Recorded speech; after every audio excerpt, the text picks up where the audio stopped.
Hello मित्रांनो, welcome to study revolution. आज आपण 16 जानेवारी 2022चा द हिंदू बघतोय आणि तोही आपल्या मातृभाषेतून म्हणजे मराठीमधून.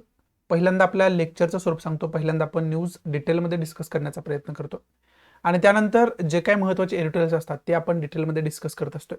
परंतु संडेला कोणत्याही प्रकारचं महत्त्वाचं एडिटोरियल नसतं, त्यामुळे आज आपण फक्त न्यूज डिस्कस करत असतोय. सुरुवात करूया मग 16 जानेवारी 2022चा द हिंदू आपल्याला काय सांगतोय बघू. पहिल्या न्यूज पासून डिस्कस करण्यास सुरुवात करू. So let start. पहिली न्यूज आहे ती इलेक्शन कमिशन ऑफ इंडियाशी रिलेटेड आहे. इलेक्शन कमिशननं जे 5 स्टेटमध्ये इलेक्शन होऊ घातलेत त्यांच्यावरचा जो रॅलीचा बॅन आहे किंवा पार्टी प्रचाराचा जो खऱ्या अर्थानं बॅन म्हणू शकतो, त्याच्यामध्ये विशेष करून रिस्ट्रिक्शन वाढवलेत असं आपण म्हणू शकतो, निर्बंध वाढवलेत त्यांनी असं आपण म्हणू शकतो. कोविड-19चा जो प्रादुर्भाव वाढतोय त्याला अनुसार खऱ्या अर्थानं नियम आपल्याला करणं गरजेचं होतं. त्याचेच प्रकारचे steps election commission of India घेताना पाहाव्यास मिळते. त्याच्यामध्ये फिजिकल रॅलीज, रोड शोज, पदयात्रा, प्रोसेशन्स, व्हेकल रॅलीज अशा प्रकारचे जे काय ॲक्टिव्हिटीज असतात इलेक्शनमध्ये केले जातात त्याच्यावरती 22 जानेवारीपर्यंत बॅन इलेक्शन कमिशन ऑफ इंडियानं जाहीर केलेलं आहे. जे इलेक्शन गोवा, मणिपूर, पंजाब, उत्तर प्रदेश, उत्तराखंड होणार या राज्यांमध्ये होणार आहेत त्या इलेक्शनविषयी हे निर्बंध लागू असतील असं त्यांच्याकडून जाहीर करण्यात आले. या 5 स्टेटमध्ये विशेष करून इलेक्शन होऊ घातले जातात. त्यामुळं खरं तर कोविड-19चा प्रादुर्भाव पण त्याच्याबरोबरच वाढतोय. त्यामुळं त्याचा सुद्धा विचार करणं गरजेचं आहे आणि त्याला अनुसरूनच नियम इलेक्शन कमिशन ऑफ इंडिया बनवताना आपल्याला पाहाव्यास मिळतं. मग याच्यामधून की पॉईंट पहिला घ्यायचा आहे इलेक्शन कमिशन ऑफ इंडिया विषयीची detail information. Election commission of India याच्यामुळे जास्त न्यूजमध्ये, त्यामुळे इलेक्शन कमिशन ऑफ इंडियाची टोटल न्यूज, कॉन्स्टिट्युशनल इन्फॉर्मेशन त्याची काय ती इन्फॉर्मेशन आपण काढून ठेवायला पाहिजे. त्याचबरोबर चीफ इलेक्शन कमिशन जे सुशील चंद्र आहेत यांचं जे पद आहे चीफ इलेक्शन कमिशनचं, त्या पदाची नियुक्ती कशा पद्धतीने होत असते, त्याचा क्रायटेरिया काय आहे, भारतीय राज्यघटनेमध्ये त्याच्याशी रिलेटेड काय तरतूद आहे, याचा सुद्धा डिटेल आपण अभ्यास करून ठेवायला पाहिजे. तोच खऱ्या अर्थानं की पॉईंट या न्यूजमधून आपण घेऊ शकतो. आणि हे जे टोटल स्टडी आहे हा तो विशेष करून पॉलिटीच्या अंतर्गत तुम्ही करता, म्हणजेच GS सेकंडच्या दृष्टीतून ही न्यूज आहे ती महत्त्वाची आहे असं आपण या ठिकाणी समजू शकतोय. बाकी इम्पॉर्टंट या न्यूजमध्ये असं काही नाही आहे. त्यामुळं पुढची न्यूज महत्त्वाची कोणते बघूयात आपण. पुढची न्यूज आहे ती टोटल पॉलिटिकल न्यूज आहे. उत्तर प्रदेशचे जे इलेक्शन आहे त्या इलेक्शनशी रिलेटेड आहेत. योगी आदित्यनाथ यांच्याशी रिलेटेड ही न्यूज आहे. त्याच्यामुळं त्याच्यामध्ये बघण्यासारखं असं काही नाही. जे 5 स्टेटमध्ये इलेक्शन होऊ घातलेले आहे त्या स्टेटची इन्फॉर्मेशन फक्त जॉग्राफिकल लोकेशन वगैरे बघणं ते फक्त त्याच्यातून की पॉईंट निघू शकतो. बाकी याच्यामध्ये पॉलिटिकल गोष्टी असल्यामुळे आपल्यासाठी ते काही इम्पॉर्टंट नाही आहे. पुढची न्यूज आहे ती कोविड-19शी रिलेटेड न्यूज आहे आणि कोविड-19च्या केसेस ज्या आहेत त्या वाढतच चाललेल्या आहेत. असा ट्रेंड इथं हा चार्टद्वारे आपण बघू शकतो. या ठिकाणी या चार्टमध्ये आपल्याला समजू शकतं की केसेस कशा पद्धतीनं चढत्या क्रमानं वाढत चाललेले आहेत. त्याच्यामध्ये 2,62,938 केसेस सापडलेत एका दिवसाचा आकडेवारी. त्याच्यामध्ये आत्तापर्यंत 305 डेथ, आता करंटच्या डेथ सांगितले 305 डेथ झालेले आपल्याला पाहाव्यास मिळतात. त्याच्यामध्ये केरळा जो आहे तो टॉप लेवलला आहे. केरळामध्ये जास्त कॅज्युअलिटी आपल्याला पाहाव्यास मिळते. त्याचबरोबर आत्तापर्यंत सांगितलेल्या केसेसची आकडेवारी जी दिली ती 3,68,52,416 एवढ्या केसेस आहेत आणि त्याच्यापैकी आत्तापर्यंत मृत्यू पावलेले पेशंट जे आहेत त्याच्यामध्ये 4,85,807 डेथ त्याच्यामध्ये रेकॉर्ड केलेले आहेत. मृत्यू पावलेल्या लोकांची संख्या रेकॉर्ड केली आहे. हे या न्यूजमध्ये खरं तर सांगितलं आहे. आता याच्यामधून आपल्याला कोविड-19 रिलेटेड पहिला तर की पॉईंट काय घ्यायचा आहे तर कोविड-19 विषयीची इन्फॉर्मेशन आपल्याला असायला पाहिजे. त्याचबरोबर कोविड-19चे जे काही महत्त्वाचे व्हेरियंट्स आहेत ते आपल्याला डिटेलमध्ये माहिती असणं गरजेचं आहे. हा पहिला की पॉईंट आहे. दुसरा की पॉईंट आहे वॅक्सिन्स रिलेटेड इन्फॉर्मेशन असायला पाहिजे. इंडियामध्ये किती प्रकारच्या वॅक्सिन आहेत आणि त्याच्यामध्ये इंडियन मेड किती आहेत याची डिटेल इन्फॉर्मेशन आपल्याला असायला पाहिजे. हा दुसरा की पॉईंट होऊ शकतो आपला. आणि याच्यामधून तिसरा की पॉईंट महत्त्वाचा करून काय तर आत्ता विशेष करून कशाविषयी बोललं जाते तर आत्ता विशेष करून ओमायक्रॉन विषयी बोललं जाते. त्यामुळे ओमायक्रॉनची जी काय सायंटिफिक इन्फॉर्मेशन आहे ती सायंटिफिक इन्फॉर्मेशन डिटेलमध्ये आपण काढून ठेवायला पाहिजे. हे 3 की पॉईंट खऱ्या अर्थानं डिटेलमध्ये आपण अभ्यास करून ठेवायला पाहिजे. हे तिन्ही की पॉईंट विशेष करून प्रिलिमच्या दृष्टीतून महत्त्वाचे. प्रिलिमला याच्यावरती कसाही क्वेश्चन फॉर्म होऊ शकतो त्या दृष्टीतून खऱ्या अर्थानं याचा आपण डिटेलमध्ये अभ्यास करून ठेवायला पाहिजे. बाकी या न्यूजमध्ये इम्पॉर्टंट असं काही नाहीये. पुढची न्यूज आहे ती क्रिकेटशी संबंधित न्यूज असलेली आपल्याला पाहावयास मिळते आणि विराट कोहलीनं टेस्ट मॅचमधून कॅप्टन्सीचा राजीनामा दिला. मग त्याच्यामध्ये साऊथ सोबत जी मॅच झाली होती त्याच्यामध्ये असफलता आल्यामुळे खरं तर हे मानलं जाते. हे यांनी ट्विटरच्या माध्यमातून विराट कोहलीनं जाहीर केलं. हे सांगणारी खरं तर न्यूज आहे. मग याच्यामध्ये विशेष करून विराट कोहलीविषयी ही जी पर्सनॅलिटी आहे ती क्रिकेटमधली खूप दिग्गज पर्सनॅलिटी आहे. त्यामुळे त्या पर्सनॅलिटी विषयीची थोडीशी इन्फॉर्मेशन आपल्याला असणं कुठेतरी गरजेचं आहे. बाकी या न्यूजमधून आपल्या सिलेबससाठी घेण्यासारखं असं काही नाहीये. त्यामुळे पुढची महत्त्वाची कोणती न्यूज आहे बघूयात आपण. पुढची न्यूज आहे ती आंध्र प्रदेशशी रिलेटेड आहे. आणि आंध्र प्रदेशमध्ये अशा प्रकारचे जे इमेजेस मध्ये तुम्ही बघता इमेजमध्ये अशा प्रकारची जी कॉक फाईट आहे त्या कॉक फाईटला बॅन आहे. तरी सुद्धा मकर संक्रांतीच्या अवसर साधून या कॉक फाईट अनेक डिस्ट्रिक्टमध्ये आंध्र प्रदेशमध्ये साजरे केले गेले. त्याच्यामध्ये वेस्ट गोदावरी, कृष्णा, गुंटूर, नेल्लोर अशा प्रकारच्या डिस्ट्रिक्टची नावं येत आहेत. आणि तिथं बॅन असताना सुद्धा पोलिसांनी वॉर्न केलं असताना सुद्धा अशा प्रकारच्या फाईट ज्या आहेत त्या कंडक्ट केलेल्या आहेत आणि कंटिन्यू डेजमध्ये कंडक्ट सुद्धा केल्या जात आहेत. अशा प्रकारची न्यूज समोर येताना आपल्याला या ठिकाणी पाहावयास मिळते. आणि अशा प्रकारचे जे ब्लड स्पोर्ट्स असतात त्याच्यावरती बॅन आहे. त्याचबरोबर या स्पोर्ट्सवरती गॅम्बलिंग सुद्धा केलं जातं, सट्टा सुद्धा लावला जातो, जो की कायद्यानं गुन्हा आहे. तरी सुद्धा ते स्पोर्ट जे आहे ते तिथं कंडक्ट केले गेलेले पाहावयास मिळाले. हे सांगणारी खरं तर न्यूज आहे. मग या कॉक फाईटशी रिलेटेड जे काही नियम आहेत, जे काही कायदे आहेत त्या कायद्यांचा आपण डिटेलमध्ये अभ्यास करून ठेवायला पाहिजे. हा खरं तर पहिला की पॉईंट या न्यूजमधून आपण घेऊ शकतो. दुसरा की पॉईंट, आंध्र प्रदेशचं लोकेशन व्यवस्थितरित्या आपण इंडिया पॉलिटिकल मॅपच्या माध्यमातून बघून ठेवणं गरजेचं आहे. ते सुद्धा या ठिकाणी आपण इंटरनेटच्या माध्यमातून इथंच आपण बघण्याचा खरं तर प्रयत्न करूयात. बाकी याच्यामध्ये इम्पॉर्टंट असं काही नाहीये. त्यामुळे पुढची महत्त्वाची न्यूज कोणती बघूयात. त्याच्या अगोदर आपण आंध्र प्रदेशचं लोकेशन व्यवस्थितरित्या बघून घेऊयात. इथं आपण इंडिया पॉलिटिकल मॅप बघू शकतोय आणि इंडिया पॉलिटिकल मॅपवरती आंध्र प्रदेशचं लोकेशन या ठिकाणी बघू शकतो. जर ॲरो तुम्हाला दिसत असेल तर इंडिया पॉलिटिकल मॅपमध्ये आंध्र प्रदेशचं लोकेशन इथं आहे. त्याला किनारपट्टी जी लाभलेली आहे ती बे ऑफ बेंगॉलची किनारपट्टी लाभलेली पाहावयास मिळते. स्टेट बाउंड्री कोणकोणते शहर होत आहेत तर त्याच्यामध्ये तामिळनाडू आहे, कर्नाटक आहे, तेलंगणा आहे, इकडं छत्तीसगड आहे आणि ओडिसा आहे. या महत्त्वाच्या करून बाउंड्री लाईन ज्या स्टेटच्या आहेत त्या आंध्र प्रदेशला शेअर होताना आपल्याला पाहावयास मिळतात. त्याचबरोबर बाकी स्टेट कोणकोणते न्यूजमध्ये आहेत त्याच्यामध्ये उत्तर प्रदेश आहे न्यूजमध्ये, कारण इलेक्शनमुळे न्यूजमध्ये, उत्तराखंड न्यूजमध्ये इलेक्शनमुळे, त्याचबरोबर मणिपूर न्यूजमध्ये इलेक्शनमुळेच. अशा प्रकारचे महत्त्वाचे स्टेट सुद्धा इलेक्शन होऊ घातलेले इलेक्शन जे आहेत त्याच्यामुळे न्यूजमध्ये आहेत. गोवाचं सुद्धा इलेक्शन याच्याबरोबरच आता कंडक्ट केलं जाणार आहे, त्यामुळे गोवा सुद्धा त्याच्यामुळे न्यूजमध्ये. हे गोव्याचं इथं लोकेशन बघू शकतो. इथं उत्तर प्रदेशचं लोकेशन आहे, इकडं मणिपूरचं लोकेशन आहे.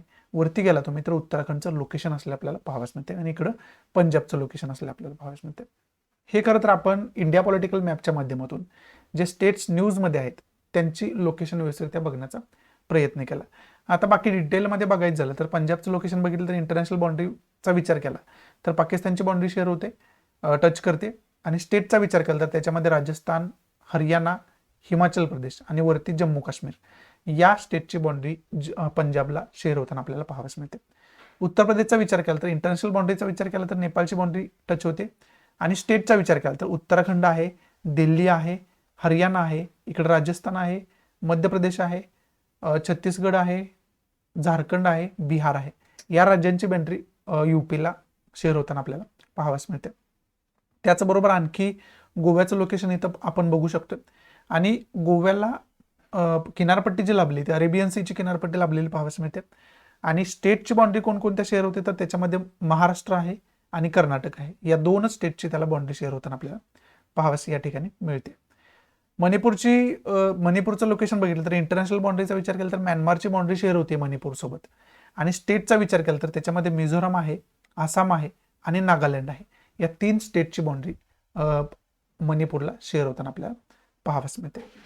ही आपण प्रयत्न केला त्यांची डिटेलमध्ये लोकेशन बघण्याचा.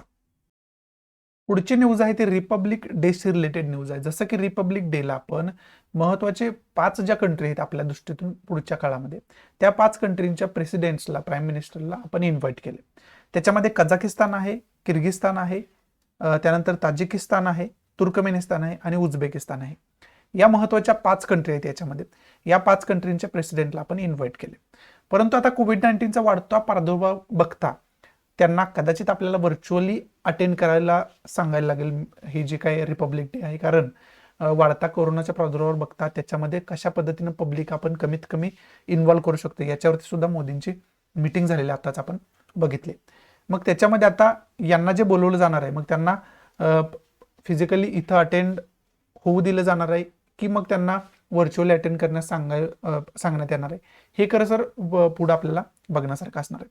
मग आता याच्यामधून पहिला तर की पॉईंट बेसिक इन्फॉर्मेशन म्हणजे 26 जानेवारीचे जे काही इन्फॉर्मेशन आहे, जे काही ऐतिहासिक माहिती आहे आपल्याला, ती ऐतिहासिक माहिती आपल्याला असणं गरजेचं आहे. विशेष करून या डेटची ऐतिहासिक माहिती असणं आपल्याला गरजेचं आहे.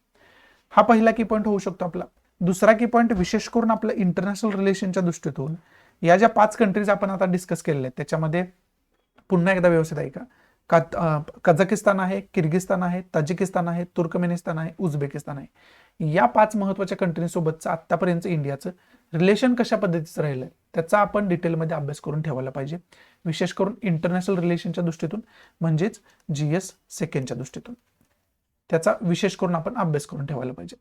तिसरा महत्वाचा की पॉईंट काय आहे तर या 5 कंट्रींचं लोकेशन जे आहे ते इंडियापासून कशा पद्धतीचं आहे ते लोकेशन आपण बघून ठेवायला पाहिजे, जे की महत्वाचं आहे मॅप रिडिंगच्या माध्यमातून म्हणजेच जॉग्राफीच्या माध्यमातून, म्हणजेच कोणत्या GSच्या माध्यमातून महत्वाचं आहे तर GS फर्स्टच्या दृष्टीतून महत्वाचं आहे. म्हणजे हे 3 पॉईंट खऱ्या अर्थाने या न्यूजमधून आपण घेऊ शकतोय. म्हणजे एकंदरीत ही जी न्यूज आहे ती GS फर्स्ट आणि GS सेकंड या 2 GSच्या दृष्टीतून महत्वाचे आहेत असं आपण या ठिकाणी समजू शकतो. मग आता इथंच आपण या ज्या 5 कंट्रीज आहेत त्या 5 कंट्रींचं लोकेशन इंडियापासून कशा पद्धतीचं आहे हे गुगल मॅपच्या माध्यमातून इथंच बघण्याचा प्रयत्न करूयात. इथं आपण वर्ल्ड मॅप बघू शकतोय आणि वर्ल्ड मॅपच्या माध्यमातून आपल्याला त्या 5 कंट्रींचं लोकेशन बघायचं. इथं आपल्याला इंडिया पाहावयास मिळते. जरा आणखी झूम केलं तर आपल्याला ते व्यवस्थित बघता येईल.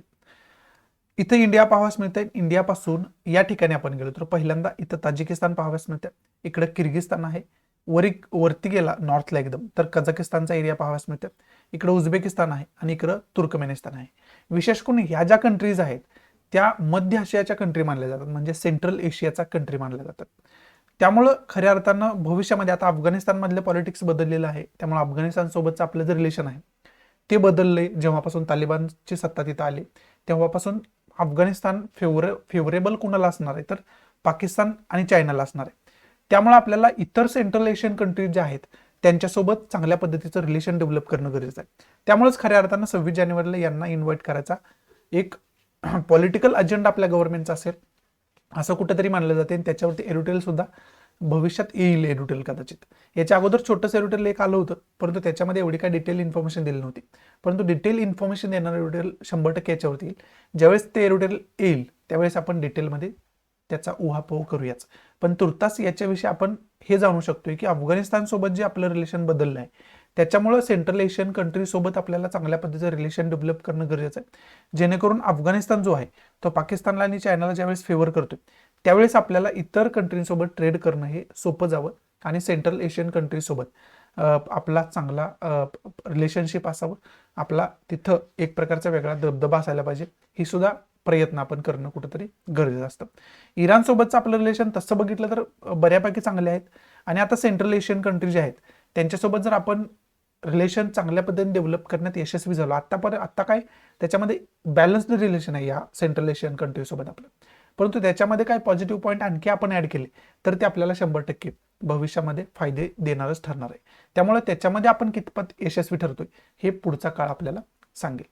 एवढी इन्फॉर्मेशन खरं तर या सेंट्रल एशियन कंट्रीसोबत आपल्याला असणं गरजेचं आहे. त्यामुळे मी इथं सांगण्याचा प्रयत्न केला. त्याचबरोबर आपण याचं लोकेशन सुद्धा बघण्याचा या मॅपच्या माध्यमातून प्रयत्न केला. पुढची न्यूज आहे ती आर्मीशी रिलेटेड न्यूज असलेली आपल्याला पाहावयास मिळते. विशेष करून line of actual control LAC चा एरिया जो आहे तो जास्त न्यूजमध्ये, कारण आत्ताच आपण बघितलं की चायनामध्ये इंडियामध्ये ऑफिशियल्समध्ये 14वी राऊंड टॉक झाले, त्याच्यामध्ये 14वी चर्चा झाली, परंतु त्याच्यामध्ये असा कन्स्ट्रक्टिव्ह काय त्याच्यामधून आपल्याला फळ मिळालं नाही किंवा दोन्ही बाजूंना फळ मिळालं नाही. म्हणजेच काय तर लाईन ऑफ ऍक्च्युअल कंट्रोलमध्ये जो डिस्प्युटेड एरिया आहे दोघांमध्ये, चायनीज आर्मीमध्ये आणि इंडियन आर्मीमध्ये, म्हणजे चायनामध्ये आणि इंडियामध्ये, त्या डिस्प्युटेड एरियासाठी सोल्युशन काढण्यासाठी खरं तर हे टॉक राऊंड घेतले जात आहेत 1 आवर. परंतु त्याच्यामधून अजून कन्स्ट्रक्टिव्ह असं काय आपल्याला मिळालेलं नाही आहे. आणि त्याचबरोबर याच्यामधून हे जे डिस्प्युटेड एरिया आहे त्या डिस्प्युटेड एरियावरून दोन्ही आर्मीनं डिसएंगेज व्हायला पाहिजे, म्हणजे इथून लांब राहायला पाहिजे, जेणेकरून आपण तो जो वाद आहे तो टाळू शकेल. याच्यावरती जास्त भर दिला जातो. परंतु चायनाच्या वारंवार ज्या इलिगल ऍक्टिव्हिटीज असतात त्याच्यामुळे खरं तर त्याच्यामध्ये वारंवार आपल्याला निराश येताना आपल्याला पाहाव्यास मिळते. विशेष करून लाईन ऑफ ऍक्च्युअल कंट्रोलचे अनेक एरिया न्यूजमध्ये असतात. त्याच्यामध्ये हॉट स्प्रिंग आहे, गलवान व्हॅली आहे, इतर सुद्धा अनेक एरिया आहेत. त्याच्यामुळं लाईन ऑफ ऍक्च्युअल कंट्रोलचा जो मॅप आहे तो लाईन ऑफ ऍक्च्युअल कंट्रोलचा मॅप आपल्याला डिटेलमध्ये माहिती असणं गरजेचं आहे. त्याचा वारंवार आपण मॅप अनेक वेळा बघण्याचा प्रयत्न केलाय. आज पण आपण तो इंटरनेटच्या माध्यमातून बघूयाच. हा खरं तर पहिला की पॉईंट आपला होऊ शकतो. दुसरा की पॉईंट काय होऊ शकतोय तर विशेष करून इंटरनॅशनल रिलेशनच्या दृष्टीतून आपल्याला चायनासोबतचे आपले रिलेशन कशा पद्धतीचे आहेत याची डिटेल इन्फॉर्मेशन काढून ठेवणं गरजेचं आहे, जे की GS सेकंडच्या दृष्टीतून महत्वाचं आहे. आणि पहिला पॉईंट जो आहे तो GS फर्स्टच्या दृष्टीतून महत्वाचा आहे. हे दोन की पॉईंट विशेष करून आपण या दृष्टीतून अभ्यास करून ठेवायला पाहिजे. त्याचबरोबर लाईन ऑफ कंट्रोलवरती सुद्धा म्हणजे LOC वरती सुद्धा जास्त पाकिस्तानच्या ज्या आहेत त्या इलिगल कुरापती आपल्याला पाहाव्यास मिळतात. त्याचा सुद्धा वारंवार त्रास होत असतो. त्यामुळे तो सुद्धा मॅप विशेष करून याच्यासोबत बघून ठेवायला पाहिजे. आणि शेजारील कंट्री म्हणून पाकिस्तान सोबतचं सुद्धा रिलेशन आपलं कशा पद्धतीचं आहे, त्याच्यामधील निगेटिव्ह पॉईंट विशेष करून काय आहेत, पॉझिटिव्ह पॉईंट विशेष करून काय आहेत, याचा सुद्धा डिटेलमध्ये आपण अभ्यास करून ठेवायला पाहिजे. हे की पॉईंट खऱ्या अर्थाने या न्यूजमध्ये आपण घेऊ शकतो. आणि विशेष करून ही जी न्यूज आहे ती GS फर्स्ट आणि GS सेकंडच्या दृष्टीतून महत्वाचे असं आपण या ठिकाणी समजू शकतो. मग आता इथंच आपण लाईन ऑफ ऍक्च्युअल कंट्रोल आणि लाईन ऑफ कंट्रोल याचा मॅप इमेजच्या माध्यमातून बघायचा प्रयत्न करूयात. इथं आपण लाईन ऑफ ऍक्च्युअल कंट्रोलचा मॅप पण बघू शकतोय.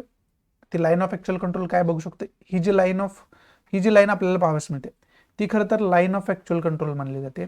आणि हा जो अक्साई चीनचा एरिया आहे तो खरं तर इंडियाचा एरिया आहे हिस्टॉरिकल, त्याचा जर अभ्यास आपण केला, परंतु त्याच्यावरती कब्जा जो आहे तो चायनाने करून ठेवलेला आहे.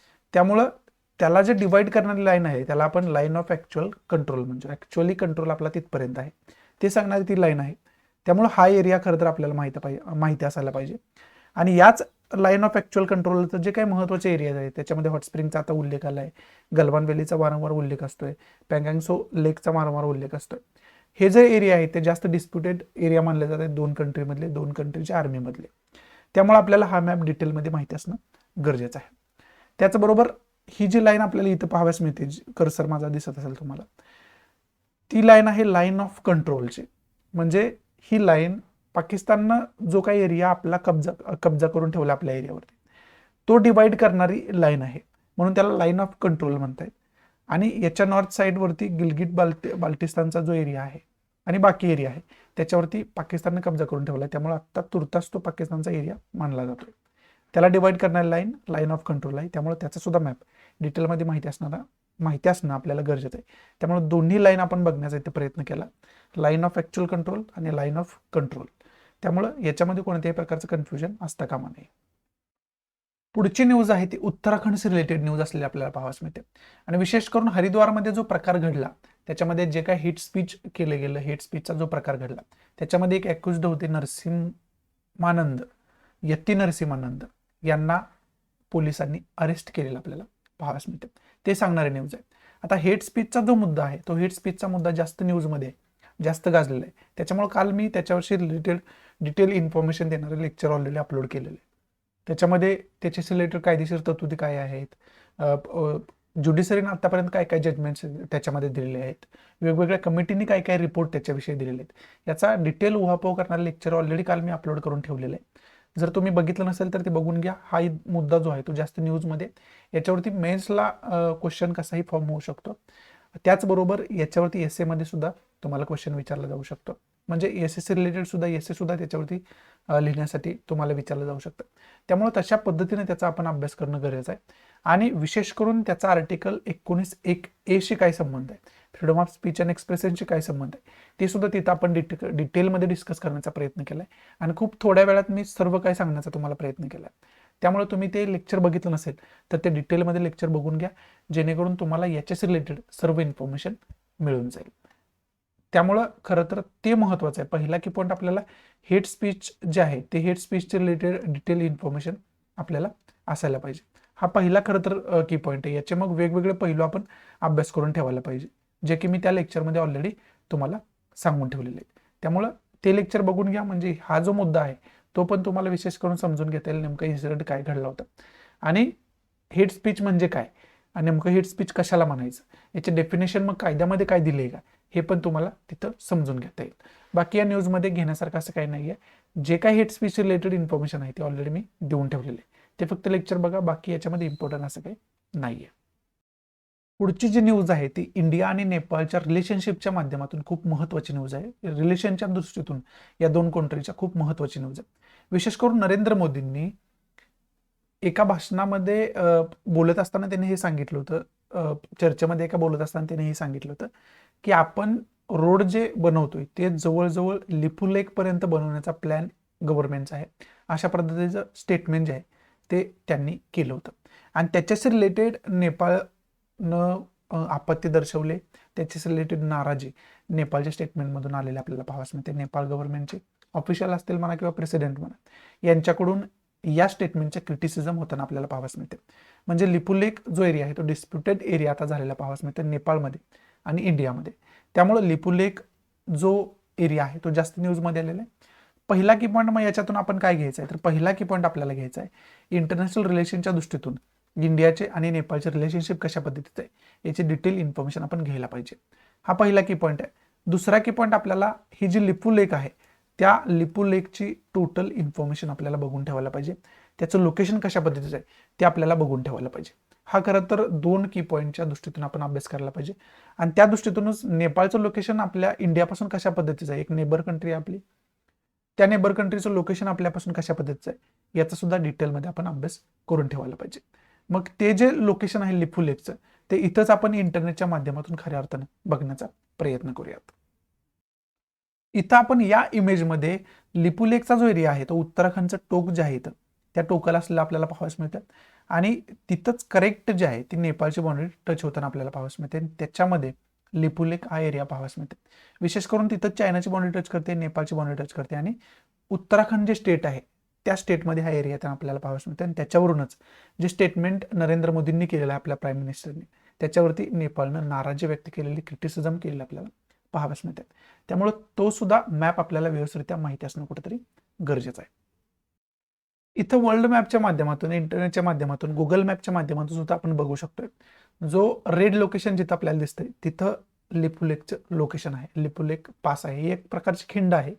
आणि विशेष करून त्याचं लोकेशन जर आपल्याला बघितलं, हे झूम करून बघितलं तर आपल्याला चांगल्या पद्धतीने लक्षात येईल. हे लोकेशन इथं बघू शकताय.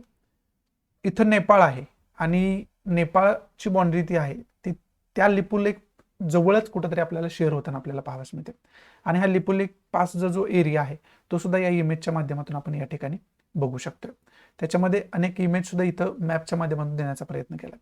मग आता आणखी झूम करून बघितलं तर हा एक्झॅक्ट एरिया आपल्याला पाहावयास मिळतो. आणि याच एरियावरून खऱ्या अर्थानं एक नवीन वाद सुरू झालेला आपल्याला पाहावयास मिळतोय. त्यामुळं ते आपल्याला डिटेलमध्ये खऱ्या अर्थानं माहिती असणं कुठेतरी गरजेचं होतं. त्यामुळं या मॅपच्या माध्यमातून सुद्धा तुम्हाला मी डिटेल लोकेशन याचं खऱ्या अर्थानं दाखवण्याचा प्रयत्न केला आहे. बाकी याच्यामध्ये इम्पॉर्टंट असं काय नाही, फक्त इंटरनॅशनल रिलेशनच्या दृष्टीतून नेपाळचं आणि इंडियाचं रिलेशनशिप कशा पद्धतीचं आहे याची एक वेगळी इन्फॉर्मेशन आपण काढून ठेवणं अत्यंत गरजेचं आहे.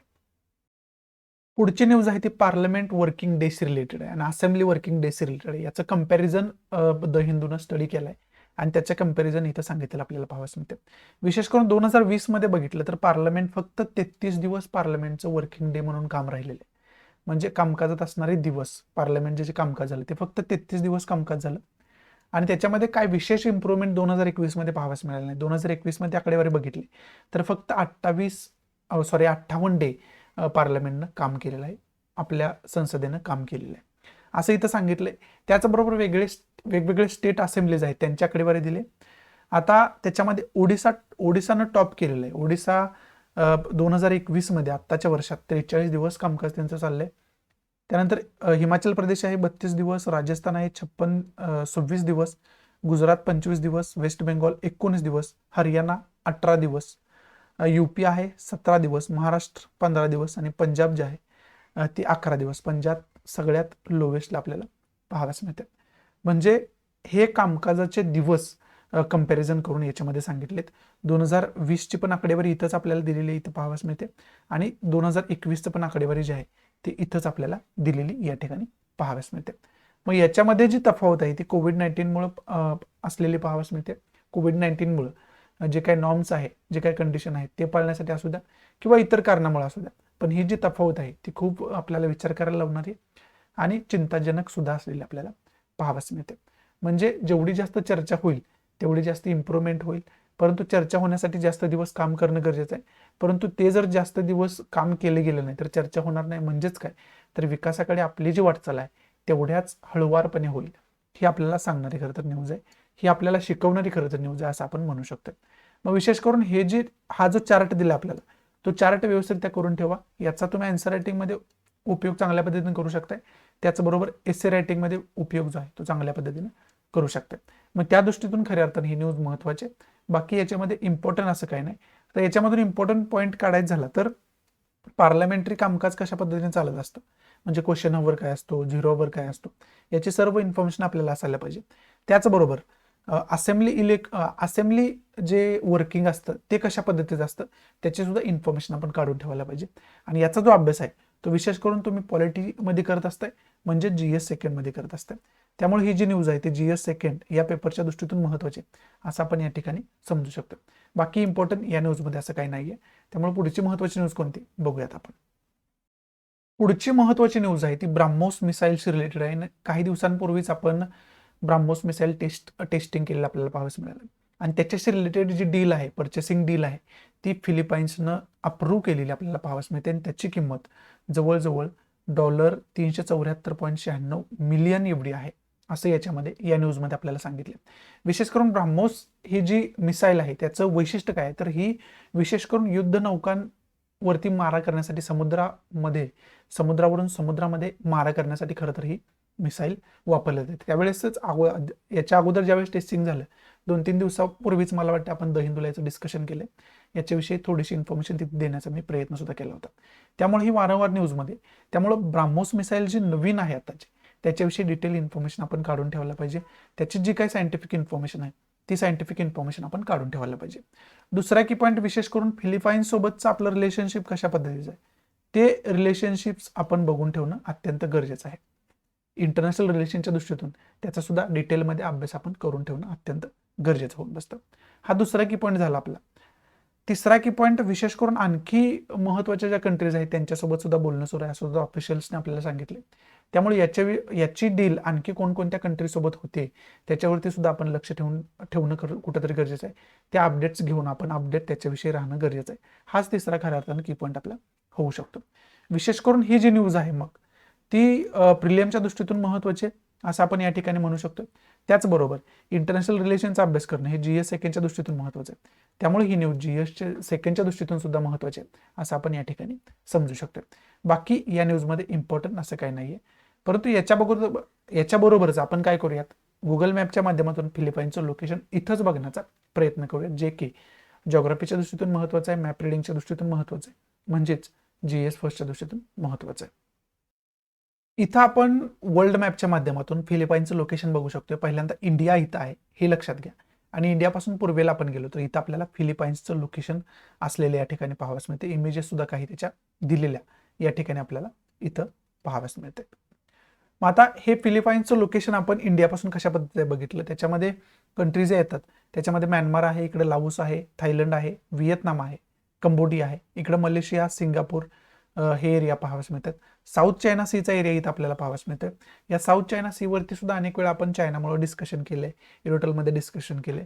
चायनाचं या साऊथ चायना सीमध्ये जास्त इलिगल हस्तक्षेप असतो, त्यामुळे साऊथ चायना सी जो आहे तो जास्त न्यूजमध्ये असतो.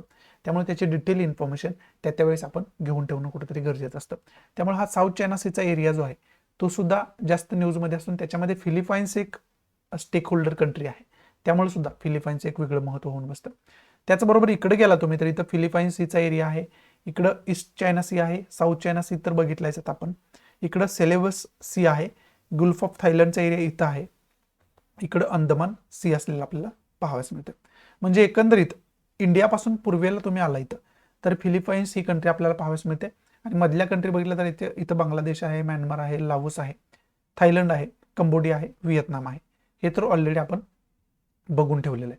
आणखी झूम केलं तर आपल्याला चांगल्या पद्धतीनं फिलिपाईन्सचं लोकेशन इथं समजू शकेल, आणि कशा पद्धतीनं वेगवेगळ्या बेटांमध्ये ही कंट्री विभागलेली आहे हे सुद्धा या ठिकाणी आपल्याला बघायला मिळेल. हे आपण प्रयत्न केला की फिलिपाईन्सचं लोकेशन बघण्याचा गुगल मॅपचा आधार घेऊन, इंटरनेटचा आधार घेऊन. पुढची न्यूज आहे ती इंडिया श्रीलंका रिलेशनच्या दृष्टीतून महत्वाची न्यूज आहे. विशेष करून आत्ताच आपले जे एक्सटर्नल अफेअर मिनिस्टर आहेत एस जयशंकर यांनी चायनाला क्रेडिट फॅसिलिटी प्रपोज केलेले आहेत. त्याच्यामध्ये विशेष करून जे फायनान्स मिनिस्टर आहेत चायनाचे श्रीलंकेला ह्या फॅसिलिटी दिली. मी चुकून चायना म्हटलं. चायना श्रीलंकाचं रिलेशन पण जास्त न्यूजमध्ये, त्यामुळं श्रीलंकेसोबतचं चायनाचं काय रिलेशन आहे. आत्ताच त्यांच्या ऑफिशियल्सनी श्रीलंकेला भेट दिली होती. ती न्यूज आपण अनेक वेळा डिस्कस केले. त्याचे रिलेटेड एरोटेल सुद्धा एकदा डिस्कस आपण केले. त्यामुळे ते चायना जास्त न्यूजमध्ये असल्यामुळे श्रीलंकेसोबत चायनाचा उल्लेख जास्त येतोय. चुकून मी चायना म्हणलो, परंतु आपण इथं बोलतोय श्रीलंकेविषयी. आणि श्रीलंकेला इंडियानं जी क्रेडिट फॅसिलिटी आहे ती प्रपोज केलेली आपल्याला पाहावयास मिळते. त्याच्यामध्ये विशेष करून व्हर्च्युअली मीटिंग झाली. एस जयशंकर आपले जे एक्सटर्नल अफेअर मिनिस्टर आहेत त्यांची आणि जे श्रीलंकेचे हे आहेत फायनान्स मिनिस्टर बसिल राजपक्षे यांच्यासोबत व्हर्च्युअली मीटिंग झाली. आणि त्याच्यामध्ये या क्रेडिटविषयी, लोनविषयी विशेष करून डिस्कशन झालं. आणि त्याच्यामध्ये जवळजवळ $1.5 बिलियन क्रेडिटची फॅसिलिटी इंडियानं त्यांना प्रपोज केली आपल्याला पाहावयास मिळते. भविष्यात देऊ करू शकतात हे आपल्याला पाहावयास मिळते. आणि विशेष करून ही जी क्रेडिट फॅसिलिटी आहे ते फूड इम्पोर्ट करण्यासाठी, मेडिसिन इम्पोर्ट करण्यासाठी आणि फ्युअल इम्पोर्ट करण्यासाठी इंडियानं प्रपोज केलेलं आपल्याला पाहावयास मिळते. हे सुद्धा आपल्याला माहिती असणं कुठंतरी गरजेचं आहे. आता विशेष करून मग याच्यामधून की पॉईंट काय निघतोय, तर याच्यामधून की पॉईंट हा निघतोय की इंटरनॅशनल रिलेशनच्या दृष्टीतून आपल्याला इंडियाचे आणि श्रीलंकेचे रिलेशनशिप कशा पद्धतीचे याची डिटेल इन्फॉर्मेशन असायला पाहिजे. आणि चायनाच्या भेटीगाठी ज्या आहेत, बोलणी जे आहेत श्रीलंकेसोबत वाढलेले आपल्याला पाहावयास मिळत आहेत. चायना जास्त उत्सुक आहे श्रीलंकेमध्ये इन्व्हेस्ट करण्यासाठी. त्यामुळे इंडियाचे चायनासोबतचे रिलेशन सुद्धा आपण बघून ठेवायला पाहिजे. आणि चायनाचे आणि श्रीलंकेचे जे काय वाढते जवळचे संबंध आहेत त्याच्यामुळं इंडियावरती त्याचा काय परिणाम होईल त्याचं सुद्धा डिटेल इन्फॉर्मेशन आपण काढून ठेवायला पाहिजे. म्हणजे चायना जो आहे ती पण एक आपली नेबर कंट्री आहे, श्रीलंका सुद्धा आपली नेबर कंट्री आहे. मग यांच्या दोघांमध्ये जे काय ॲग्रीमेंट्स होत आहेत, जी काय जवळीक साधली जाते त्याचा इंडियावरती काय परिणाम होतोय या दृष्टीतून आपण एक वेगळा त्याचा अभ्यास करून ठेवणं गरजेचं आहे. त्याच्यामुळे इंडिया आणि श्रीलंकेचं रिलेशनशिप जे आहे ते त्याच्यामुळे जास्त महत्त्वाचं ठरतं. जास्त करून न्यूजमध्ये असल्यामुळं त्याच्यावरती क्वेश्चन फॉर्म होऊ शकतो. त्याच्यामुळे त्याचा डिटेल आपण अभ्यास करून ठेवायला पाहिजे. बाकी ह्याच्यामध्ये इम्पॉर्टंट असं काही नाहीये. त्यामुळं पुढची महत्त्वाची न्यूज कोणती बघूयात आपण. पुढची न्यूज आहे आजची, आपण म्हणू शकतो दुसरी ही न्यूज आहे हेट स्पीच रिलेटेड. हरिद्वारमध्ये जो काय प्रकार घडला, हेट स्पीचचा जो काही प्रकार घडला, मुस्लिमांविरोधात भडकवण्याचा प्रयत्न केला गेला लोकांना आणि मुस्लिमांविरोधात चुकीची भाषा बोलण्याचा प्रयत्न केला गेला. त्याच्यामध्ये प्रयत्न म्हणण्यापेक्षा चुकीची भाषा बोलली गेली आणि ते कोणत्याही प्रकारे योग्य नाही. ते हेट स्पीचमध्ये कन्सिडर केलं जाते आणि त्याच्या विरोधात कारवाई सुद्धा आपल्याच कंट्रीमध्ये सुरू असताना आपल्याला पाहावयास मिळते. मग याच्याशी रिलेटेड जे आर्मी वेटरन्स आहेत, म्हणजे आर्मीमधले जे दिग्गज आहेत, त्यांनी सुप्रीम कोर्टामध्ये हे आर्ग्युमेंट केलेलं आहे की जर याच्यामध्ये कडक कारवाई नाही झाली, याच्यामध्ये टोटल इन्व्हेस्टिगेशन नाही झालं तर आर्मीमध्ये येणारे जे जवान आहेत त्यांच्यावरती परिणाम होऊ शकतो. आर्मीमधले जवान आहेत त्यांच्या मेंटॅलिटीवरती परिणाम होऊ शकतो. कारण आर्मीमध्ये येणारे विविध धर्माचे आहेत, विविध जातीचे आहेत, विविध समूहाचे आहेत, विविध जमातींचे आहेत. मग त्यांच्यावरती जर त्यांच्या कम्युनिटीला उद्देशून कोणी हेट्रेड निर्माण करण्याचा प्रयत्न करत असेल, असहिष्णुता पसरवण्याचा प्रयत्न करत असेल, मग ते कुठंतरी आपल्या आर्मीसाठी म्हणजे सिक्युरिटीसाठी सुद्धा घातक आहे. अशा प्रकारचा आर्ग्युमेंट त्यांनी केलेला आपल्याला पाहाव्यास मिळते. मग याच्याच रिलेटेड पहिला तर की पॉईंट ऑलरेडी मी तुम्हाला सांगून ठेवलं की हेट स्पीचच्या रिलेटेड जी काही इन्फॉर्मेशन आहे, हेट स्पीचचे रिलेटेड ती सर्व इन्फॉर्मेशन आपल्याला असायला पाहिजे. हा पहिला की पॉईंट तर आहेच आपला.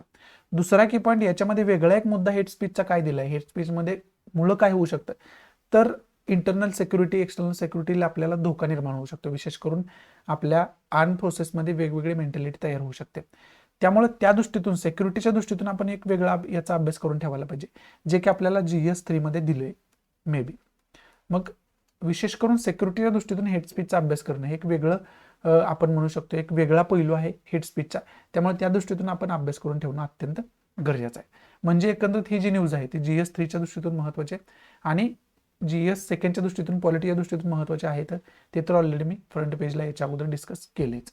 त्यामुळे बाकी या न्यूजमध्ये इम्पॉर्टंट असं काही नाहीये. फक्त हेट स्पीच हा मुद्दा जास्त न्यूजमध्ये वारंवार मी तुम्हाला तेच सांगेन की याची इन्फॉर्मेशन तुमच्या पद्धतीने तुम्ही काढून ठेवा, जसं तुम्हाला वाटते तसं. नसेल तर मी ऑलरेडी लेक्चर याच्यावरती बनवून ठेवलेलं आहे, ते लेक्चर बघून घ्या. त्याच्यामध्ये आपल्या मातृभाषेतून म्हणजे मराठीमधून मी डिटेल त्याची इन्फॉर्मेशन, त्याचे वेगवेगळे पैलू तिथं डिस्कस ऑलरेडी केलेले आहेत. कालच लेक्चर मी अपलोड केले, त्यामुळे ते लेक्चर बघून घ्या. एकाच ठिकाणी तुम्हाला सर्व इन्फॉर्मेशन मिळून जाईल.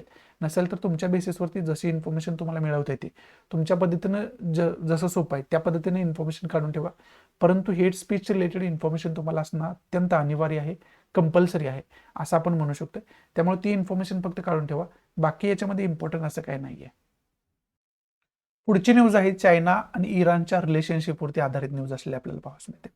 आणि चायना आणि इराणमध्ये जे काय अग्रीमेंट झाले त्याचं व्यवस्थितरित्या इम्प्लिमेंटेशन होईल अशा प्रकारचं चर्चा त्या ठिकाणी झालेली पाहावयास मिळते. विशेष करून चायनाचे फॉरेन मिनिस्टर जे आहेत वांग ई यांनी जे फॉरेन मिनिस्टर इराणचे आहेत त्यांची भेट घेतलेली इराणमध्ये आपल्याला पाहावयास मिळाली. आणि ते खरं तर सांगण्याने आपल्याला न्यूज या ठिकाणी पाहावयास मिळते. विशेष करून ही जी भेट आहे ती इकॉनॉमिकल कॉपरेशन आणि पॉलिटिकल कॉपरेशन चायना आणि इराणमधलं वाढवण्यासाठी जे आहे अशा प्रकारचं पत्रकार माध्यमातून सांगताना आपल्याला पाहावयास मिळते. म्हणजे मीडियातून आपल्याला असं बोलताना पाहावयास मिळते. आणि त्यांच्या चर्चेतून एकंदरीत सार असा येतोय की दोन्ही कंट्रीमधले जे काही आर्थिक संबंध आहेत आणि राजकीय संबंध आहेत ते कशा पद्धतीने आपण मजबूत करू शकतो याच्यासाठी दोन्ही कंट्री तत्पर आहेत आणि दोन्ही कंट्री कार्य करत आहेत अशा प्रकारची कन्क्लुजन त्या चर्चेमधून निघताना आपल्याला पाहावयास मिळते. ते सांगणारी खरं तर न्यूज आहे. मग विशेष करून या न्यूजमधून आपल्याला की पॉईंट काय घ्यायचा, तर पहिला की पॉईंट आपल्याला घ्यायचा आहे इंटरनॅशनल रिलेशनच्या दृष्टीतून इंडियाचे इराणसोबतचे रिलेशन कशा पद्धतीचे आहेत आणि चायनासोबतचे रिलेशन कशा पद्धतीचे आहेत याचा डिटेल आपण अभ्यास करून ठेवणं गरजेचं आहे, जे की GS सेकंडच्या दृष्टीतून आपल्याला अत्यंत महत्त्वाचा आहे. हा पहिला की पॉईंट आपला होऊ शकतो. त्याचबरोबर दुसरा की पॉईंट आपल्याला बघायचा आहे की इराणचं विशेष करून लोकेशन कशा पद्धतीचं आहे आणि चायनाचं लोकेशन कशा पद्धतीचं आहे इंडियापासून, याचे एक मॅप रिडिंगच्या माध्यमातून इन्फॉर्मेशन घेणं अत्यंत गरजेचं होऊन बसतं. बाकी याच्यामध्ये इम्पॉर्टंट असं काही नाहीये. पण ही जी मीटिंग झालेली आहे ती इराणमध्ये नाही, गेल्या वेळेस जो अग्रीमेंट झाला होता त्या मीटिंग विषयी आपण बोलत नाही. यावेळेस जी चर्चा झाली त्या मीटिंग विषयी आपण बोलतोय. ती मीटिंग जी आहे ती विशेष करून चायनामध्ये पार पडलेली आपल्याला पाहावयास मिळते. हे फक्त मी चुकून म्हटलो की इराणमध्ये, परंतु चायनामध्ये पार पडलेली आपल्याला पाहावयास मिळते. वुक्सी या ठिकाणी ही मीटिंग पार पडली आणि याच्यामधून मग वेगळं एक चायना आणि इराणच्या संबंधाला दिशा मिळते. त्याच्यामध्ये USAचा काय रोल आहे याच्यावरती एडिटोरियल ज्यावेळेस येईल त्यावेळेस त्याचं डिटेल इन्फॉर्मेशन आपण बघणारच आहोत. पुढची न्यूज आहे रशिया आणि युक्रेनचा जो वाद चालू आहे त्यावरती न्यूज आहे. आणि विशेष करून USAचे जे ऑफिशियल्स आहेत त्यांनी हे सांगितलं आहे की युक्रेनवरती प्रभाव निर्माण करण्यासाठी, आक्रमण करण्यासाठी रशिया वेगवेगळे बहाणे तयार करत आहेत, वेगवेगळी कारणं शोधत आहेत आणि त्याच्यासाठी रशियाचं नियोजन चाललेलं आहे. अशा प्रकारची इन्फॉर्मेशन जी आहे ती जे गुप्तचर अधिकारी असतात USAचे त्यांनी USAला दिले. अशा प्रकारचं USA ऑफिशियल्सनी प्रेस ब्रीफिंगमध्ये सांगितलेलं या ठिकाणी आपल्याला पाहावयास मिळते. आणि रशिया आणि युक्रेनचा वाद जो आहे तो खूप दिवसांपासूनचा वाद आहे आणि खूप कॉन्ट्रोवर्शियल वारंवार न्यूजमध्ये असणारा वाद आहे. त्यामुळे त्याची डिटेल इन्फॉर्मेशन आपल्याला असणं गरजेचं आहे. मग पहिला की पॉईंट आपला विशेष करून रशिया, USA आणि युक्रेन हा नेमका वाद काय त्याची डिटेल इन्फॉर्मेशन असायला पाहिजे. विशेष करून रशिया युक्रेनचा वाद आहे त्याच्यामध्ये USA जो आहे तो युक्रेनला वारंवार सपोर्ट करत असतोय, पाठिंबा देण्याचा प्रयत्न करत असतोय आणि त्या माध्यमातून रशियावर कशा पद्धतीने टीका करता येईल आणि रशियाला कशा पद्धतीने क्रिटिसाइज करता येईल हे बघत असतोय. त्यामुळे रशियाचे आणि USAचे एक वेगळं संबंध खराब झालेले पाहावयास मिळतात युक्रेनच्या वादामुळे. त्यामुळे याच्यावरती ज्यावेळेस डिटेल एडिटोरियल येईल, ज्यावेळेस आपल्याला डिटेल इन्फॉर्मेशन देणारी काय माहिती मिळेल त्यावेळेस आपण त्याच्यावरती डिटेल इन्फॉर्मेशन बघूयाच. परंतु हा खूप दिवसापासूनचा मुद्दा आहे, खूप कॉन्ट्रोवर्शियल मुद्दा आहे. त्यामुळे याची डिटेल इन्फॉर्मेशन आपल्याला असणं कुठेतरी गरजेचं आहे. याची डिटेल इन्फॉर्मेशन आपण काढून ठेवायला पाहिजे. बाकी याच्यामध्ये इम्पॉर्टंट असं काही नाही आहे. आणि लोकेशनच्या माध्यमातून जर समजावून घेत झालं तर इथं मॅपच्या माध्यमातून बघू शकताय. या ठिकाणी आपला इंडिया आहे, इकडे रशिया पाहावयास मिळतोय आणि इकडे तुम्ही आला तर इथं युक्रेनचा एरिया पाहावयास मिळतोय आणि या ठिकाणी बघितलं तर इथं USAचा एरिया पाहावयास मिळतोय. आणि ही जी युक्रेन कंट्री आहे ती विशेष करून युरोपियन कंट्रीजमधली एक कंट्री आहे. युरोपियन कंट्रीजमध्ये येतं ते खऱ्या अर्थानं. आणि या युक्रेनवरती हा जो रशिया आहे तो वारंवार हस्तक्षेप याच्यामध्ये प्रभाव निर्माण करण्याचा प्रयत्न करत असतो, जसं की इतर अनेक कंट्री करतात. काही एरियामध्ये चायना सुद्धा तशाच पद्धतीचा प्रकार करतो, जसं की आपल्या कंट्रीसोबत लाईन ऑफ ॲक्च्युअल कंट्रोलवरती वारंवार आपल्या हद्दीत घुसण्याचा इलिगली प्रयत्न करत असतो. त्याचबरोबर साऊथ चायना सी मध्ये स्वतःचा एक वेगळा प्रभाव निर्माण करण्याचा आणि त्याच्यावरती टोटल अधिकार आपला कसा प्रस्थापित होईल याचा प्रयत्न चायना करत असतो. तशाच पद्धतीची पॉलिसी जी आहे ती रशिया युक्रेन सोबत अवलंबताना आपल्याला पाहावयास मिळते. आणि मग त्याच्यामध्ये युएसए जो आहे तो युक्रेनला वारंवार पाठिंबा देताना आपल्याला पाहावयास मिळत असतो, सपोर्ट करताना आपल्याला पाहावयास मिळत असतो. त्यामुळं भविष्यामध्ये जर यांच्यामध्ये दोघांमध्ये काही युद्धजन्य परिस्थिती निर्माण झाली तर ऑब्वियस आहे युएसए कोणाला साथ देणार आहे, तर युएसए ऑब्वियस आहे युक्रेनला साथ देणार आहे. समजते. म्हणजे एकंदरीत रशिया जो आहे तो युरोपियन कंट्रीजमध्ये एक स्वतःचा वेगळा दबदबा निर्माण करण्याचा प्रयत्न करतोय, असं सुद्धा या युक्रेनच्या वादावरून आपण समजू शकतोय. बाकी याच्यामध्ये इम्पॉर्टंट काय नाही. याच्या अगोदर एक एरोटेल याच्यावरती आलं होतं, त्यावेळेस पण आपण डिटेलमध्ये डिस्कस केलं होतं. इथून पुढे सुद्धा कधी तसा चान्स मिळाला तर आपण डिटेलमध्ये त्याचं डिस्कशन करूयाच. तुर्तास एवढेच इन्फॉर्मेशन मोर दॅन सफिशियंट आहे. पुढची न्यूज आहे वोल्कॅनोस रिलेटेड, म्हणजे ज्वालामुखीशी रिलेटेड. आणि अंडरसी वोल्कॅनो पाहाव्यास मिळाला. अंडरसी मध्ये म्हणजे काय, तर समुद्र तळाला जो वोल्कॅनो इरप्ट होत असतोय, उत्सर्जित होत असतोय, त्याला आपण अंडरसी वोल्कॅनो म्हणतो. समुद्र तळाला इरप्ट होणारा ज्वालामुखी म्हणू शकतो त्याला आपण मराठीमध्ये विशेष करून. त्याच्याविषयी बोललं गेले. तशा प्रकारचा जो वोल्कॅनो आहे तो टोंगा या ठिकाणी पॅसिफिक नेशनचे शेजारी कुठेतरी आपल्याला पाहाव्यास मिळालं. ही सॅटेलाइट इमेज सुद्धा या ठिकाणी आपण बघू शकतो. आणि त्याच्यामुळं हवाई, अलास्का, युएसए या देशांच्या किनारपट्टी धोक्यात आलेल्या आहेत आणि त्या किनारपट्टीच्या लोकांना तिथून मूव्ह व्हायला सांगितले, म्हणजे तिथून दुसरीकडे काही कालावधीसाठी वास्तव्यात जाण्यास सांगितलेलं आपल्याला पाहावयास मिळते. परंतु आतापर्यंत त्याच्यामुळे होणारी कोणतीही नुकसान किंवा त्याच्यामुळे होणारी कोणतीही कॅज्युअल्टी न्यूज बाहेर आलेली नाही, हे सुद्धा या न्यूजमध्ये स्पष्ट केलेलं आपल्याला पाहावयास मिळते. विशेष करून अशा प्रकारचा समुद्र तळाला जो वोल्कॅनो इरप्ट होत असतो त्यामुळे सुनामी यायची जास्त शक्यता असते, मोठमोठ्या लाटा समुद्राच्या यायची जास्त शक्यता असते. त्यामुळे किनारपट्टीवरचा जो भाग असतो त्याला जास्त धोका निर्माण होत असतो. त्यामुळं याचं एक जॉग्राफिकल महत्व आणि जॉग्राफिकल धोका वेगळा होऊन बसतो. मग याच्यामुळं पहिला की पॉईंट आपल्याला जॉग्राफिकल इन्फॉर्मेशन, वोल्कॅनो इरप्शनची जी काही इन्फॉर्मेशन आहे ते जॉग्राफीच्या दृष्टीतून, फिजिकल जॉग्राफीमध्ये आपल्याला वोल्कॅनोची निर्मिती कशी होते, वोल्कॅनोचे प्रकार किती असतात, ही सर्व इन्फॉर्मेशन जॉग्राफीमध्ये ऑलरेडी आपल्याला देऊन ठेवलेली आणि आपल्या सिलेबसच्या दृष्टीने सुद्धा ते अत्यंत महत्त्वाचं आहे फिजिकल जॉग्राफीचा अभ्यास करणं. त्यामुळे वोल्कॅनोचा जॉग्राफीच्या दृष्टीतून विशेष म्हणजे अभ्यास आपण करून ठेवणं हा पहिला की पॉईंट या न्यूजमधून आपला होऊ शकतो. मग म्हणजेच पहिला की पॉईंट जो आहे तो GS फर्स्टच्या दृष्टीतून महत्त्वाचा आहे. वोल्कॅनोचा टोटल आपण अभ्यास करून ठेवायला पाहिजे. दुसरा की पॉईंट आपल्याला हवाई आहे, अलास्का आहे, युएसए आहे, या महत्त्वाचे ठिकाणं जे आहे त्यांचा मॅपवरती जाऊन विशेष करून मॅप रिडिंगच्या माध्यमातून ते ठिकाणी व्यवस्थितरित्या लोकेट करून ठेवणं आपल्याला गरजेचं आहे. जे की आपण इथंच आता गुगल मॅपच्या माध्यमातून बघूयात यांचे लोकेशन कशा पद्धतीचे आहेत, किनारपट्टीचा भाग पॅसिफिकचा कशा पद्धतीचा आहे ते. तिसरा की पॉईंट आपला आहे ते पॅसिफिक ओशनची इन्फॉर्मेशन घेणं, पॅसिफिक ओशनचं लोकेशन वगैरे बघणं व्यवस्थितरित्या, ते सुद्धा आपण इथंच बघण्याचा प्रयत्न करूयात. इथं आपण मॅपच्या माध्यमातून समजावून घेऊ शकतो नेमकं कोणत्या एरियाविषयी इथं बोललं जाते. हा जो टोटल एरिया आहे तो अलास्काचा एरिया मानला जातो. युएसएचा एक पार्ट आहे अलास्का आणि तो अलास्काचा एरिया मानला जातोय. ही जी किनारपट्टी आहे त्यांना सुद्धा धोका खूप मोठ्या प्रमाणात आहे, तो किनारपट्टीच्या एरियाला असलेला पाहावयास मिळते. हा एरिया तो नॉर्थ पॅसिफिक ओशनचा एरिया आहे. इकडं किनारपट्टीचा भाग जो युएसएचा आहे तिथं सुद्धा खूप मोठ्या प्रमाणात याचा धोका होऊ शकतो असे अंदाज आहेत. आणि त्याचबरोबर हवाई विषयी जे बोललं जाते ते हवाई बेट इथं छोटंसं आपल्याला असलेलं पाहावयास मिळते या ठिकाणी. आणि त्याच्याविषयीच खऱ्या अर्थानं या हवाईविषयीच खऱ्या अर्थाने इथं बोललं जाते. आणि या सुद्धा बेटावरती जे राहणारे लोक असतील किंवा जे काही पर्यटक असतील त्यांना सुद्धा याच्याविषयी इन्फॉर्मेशन देण्याचा प्रयत्न केलेला आपल्याला पाहावयास मिळते. बाकी याच्यामध्ये इम्पॉर्टंट असं काय नाही, आपण जे काही लोकेशन्स होते न्यूजमध्ये ते लोकेशन खऱ्या अर्थानं बघणं गरजेचं होतं, ते तुम्हाला या ठिकाणी मी दाखवण्याचा प्रयत्न केला. इथं आपल्या आजच्या खऱ्या अर्थानं महत्त्वाच्या द हिंदूला ज्या काही महत्त्वाच्या न्यूज होत्या त्या इथं समाप्त होत आहेत. आणि जसं की मी तुम्हाला सांगितलं संडेला कोणत्याही प्रकारचं महत्त्वाचं एडिटोरियल नसतं, त्यामुळे आजचा द हिंदू जो आहे तो महत्त्वाच्या ज्या काही न्यूज होत्या त्या संपल्यानंतर मी या ठिकाणी समाप्त करतोय. आशा आहे की मी तुम्हाला चांगल्या पद्धतीनं आजचा द हिंदू समजावून सांगू शकलो असेल आपल्या मातृभाषेतून म्हणजे मराठीमधून. आपला टेलिग्राम चॅनल आहे, टेलिग्राम ग्रुप आहे, त्याच्यावरती मी प्रिलियमच्या दृष्टीतून वेगवेगळे क्वेश्चन अपलोड करण्याचा प्रयत्न वारंवार करत असतोय. त्यामुळे तुमच्या क्वेश्चनची सुद्धा प्रॅक्टिस होत असते आणि वेगवेगळे आपल्या लेक्चर विषयीचे अपडेट्स असतात ते मी तिथं पोस्ट करण्याचा प्रयत्न करत असतो. त्यामुळे टेलिग्राम चॅनल स्टडी रिव्होल्यूशन नावाचा आहे, तो जॉईन करा. टेलिग्राम ग्रुप आहे तो जॉईन करा, जेणेकरून इतर काय अपडेट्स असतील, तुमच्या क्वेश्चनचा सराव असेल तो रेग्युलर होत राहा. सो या नोटवरती मी तुमच्या आजच्या पुरती रजा घेतोय. परंतु त्याच्या अगोदर जर आवडत असेल तर प्लीज लाईक करा, नसेल तर डिसलाईक करा. डिसलाईक का केलं हे कमेंट बॉक्समध्ये नक्की सांगा, जेणेकरून तुमच्या इन्स्ट्रक्शननुसार त्याच्यामध्ये मी इम्प्रोव्हायझेशन करू शकेन.